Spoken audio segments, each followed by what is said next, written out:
What is up, everybody? Luke Filmboss here, and today I'm going to be reviewing DC's The Flash.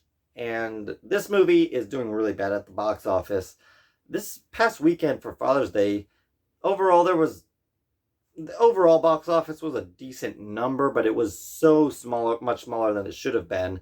And almost every film underperformed outside of Guardians 3, which is like in its eighth or so weekend. So like it's doing well, but it's posting small numbers. But The Flash just flopped, which is sad because I actually like The Flash, although it wasn't nearly as good as I was hoping it would be. The main thing, the main reason for that is that The Flash just tonally is not what I expected. It's a lot more fun and silly than I thought it was going to be. And especially that beginning scene was just so much silliness, so much fun, yet it was just too dumb. Because, I mean, it was very flashy for me. Like, it seems like this movie actually was what I should have expected from a Flash film, but I was expecting more of a apocalyptic universe, multiverse Flash movie, like the Flashpoint movie, which this movie does take inspiration from the Flashpoint paradox story, but it's just not the Flashpoint paradox. And just to start us off, one of the biggest problems for this movie is the fact that the CGI in some of the scenes is really bad. Like the opening scene, there's some CGI babies in this action scene where the Flash is saving babies from a falling building, and the CGI is just so bad.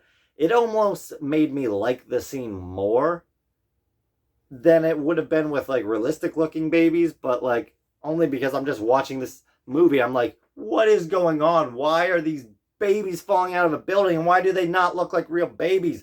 They look so computer generated. And apparently that was the director's intent, was to make it look different, because that's what the Flash's point of view would be, yet the actual people still look like actual people until he goes back in time and he time travels and the CGI just looks fake. But I agree, might have been the filmmaker's like choice to make the time travel stuff not look like real life people, but like I don't know if that was to save money or just because that's what he wanted it to look like. It kind of looks kind of strange in a way, but I was able to overlook the time travel stuff. But those babies were just like, what? And like some of the scenes where the Flash is running, like the CGI just doesn't quite look good. But there was actually some pretty good stuff later on in the movie, especially with General Zod and Batman and Supergirl. Like a lot of those action scenes and a lot of the visual effects in those scenes were actually pretty good. So it's just a confusing movie where like some of the visuals just look like really great, like I'm used to in a DC movie, and then some of them are like, this is the weirdest visual effects I've ever seen in a DC movie. Like Batman versus Robin probably had better visual effects than some of these scenes, but like overall the visual effects didn't bother me too much, but they were enough to drag the movie's score down for me a little bit. And then the tone was just not as serious, not as dark, not as dramatic as I was expecting, which only brought the score down a little bit. But like I liked the movie with the tone that it had. It was much more fitting for a Flash film, and this was much more a Flash film than I thought it was going to be. The first half is almost entirely like, the beginning is like the aftermath of like the Justice League, and like they're off doing their things, and the Flash is just being like the cleanup dude who like has to fill in for all their small jobs, and he's like the sidekick kind of dude to Bruce Wayne, and that worked. And then he has this time travel moment, and he time travels and like changes some things, and a bunch of mess happens, and he meets like this different younger version of himself. And before he goes back in time, we actually get to see flashbacks of him as a kid and his interactions and relationship with his mom and her getting murdered, and we get to see that visually. And then when we meet this new Flash, through a series of events, things happen that, I don't want to spoil things, but things happen that the Flash needs this new, younger version of Barry Allen to become the Flash. And so we get to like see Barry Allen's origin stories like over again. Like we didn't get a a full-on Flash origin story movie. And so this movie is very much so Flash's origin story. And I liked that. Like, we get to see his full-on origin story, so we don't have to worry about another Flash movie to do the origins, because this movie gives us the Flash origins. Like, I'm not saying we shouldn't get another standalone Flash movie in like a rebooted DC universe, but I don't think it needs to be a full-on origin story, because I think this movie does it pretty well. And doing the origin story too many times just doesn't work too well. So I thought that was good. And then you get to the multiverse timeline stuff, and it gets really good. I thought that this movie was hilarious.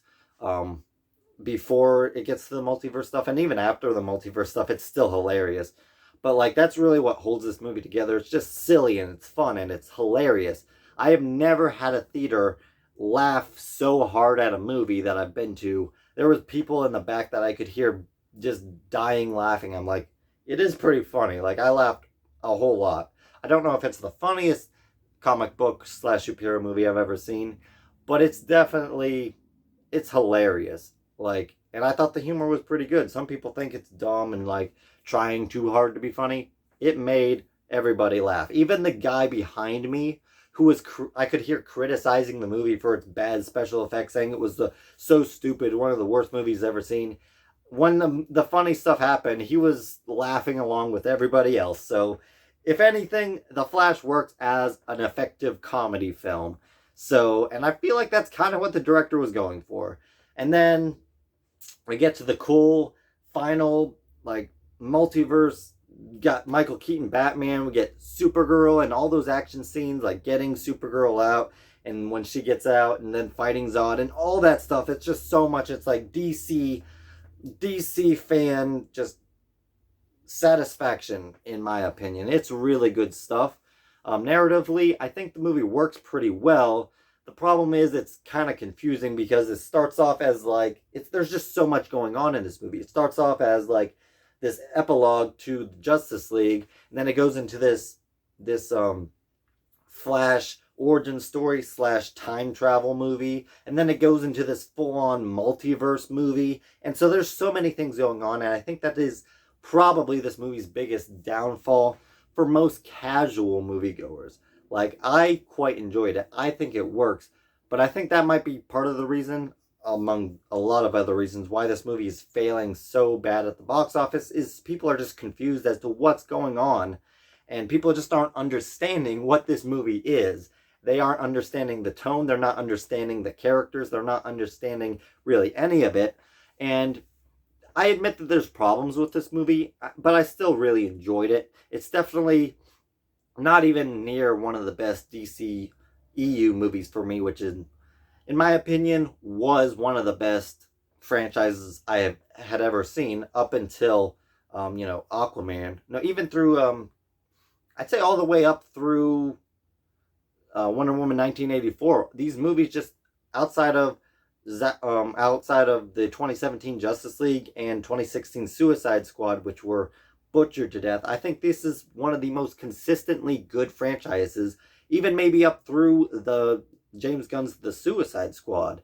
And then we got Black Adam, Shazam! Fury of the Gods, and now The Flash, which are all good in my opinion, but they're kind of like more on that solidly made, somewhat unique, mediocre, like just entertainment level. There wasn't really anything special about Black Adam and Fury of the Gods. And while The Flash does have a lot of good special moments, that has a good message in there, it's got good emotional moments, and just a lot of fan service, and just so many things that make The Flash unique. There's so many problems that it borderlines on, like, it's not mediocre, but it's just on that, around that same level of quality, I would say, because of how messy it is.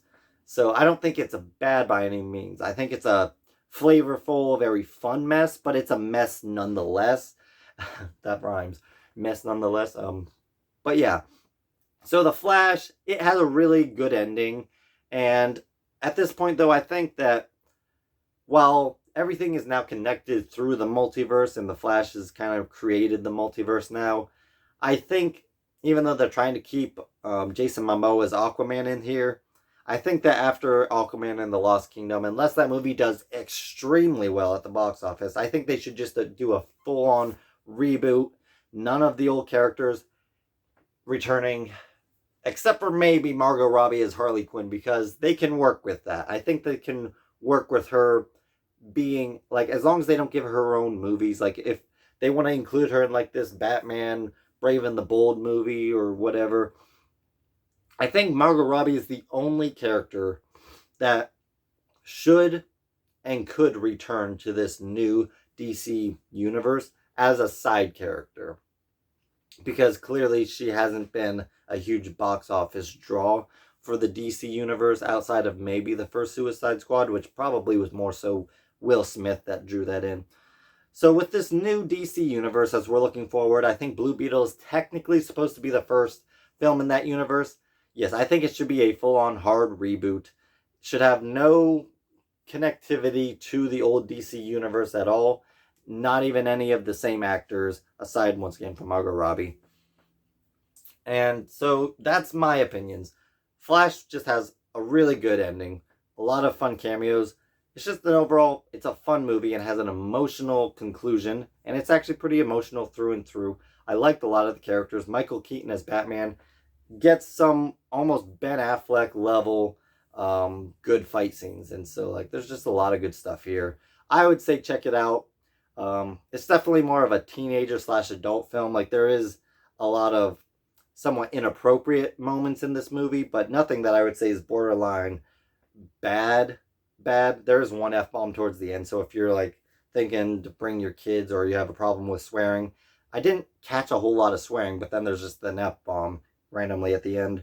And so there is a few things. So I would say IMDb has a parent's guide. Check that out. You don't need me to tell you if it's good or bad. It tells you pretty much what to expect on the IMDb parent's guide. Overall, I think it's a solid movie with a good message in it. So I'm Luke Fimboss, and I give The Flash an 84% in quality, an 86% in enjoyment, for an overall score of 85%. Thank you all for watching. Please like, comment, and subscribe, and hit that notification bell to help you be on the lookout for more videos from Luke Fimboss. Bye.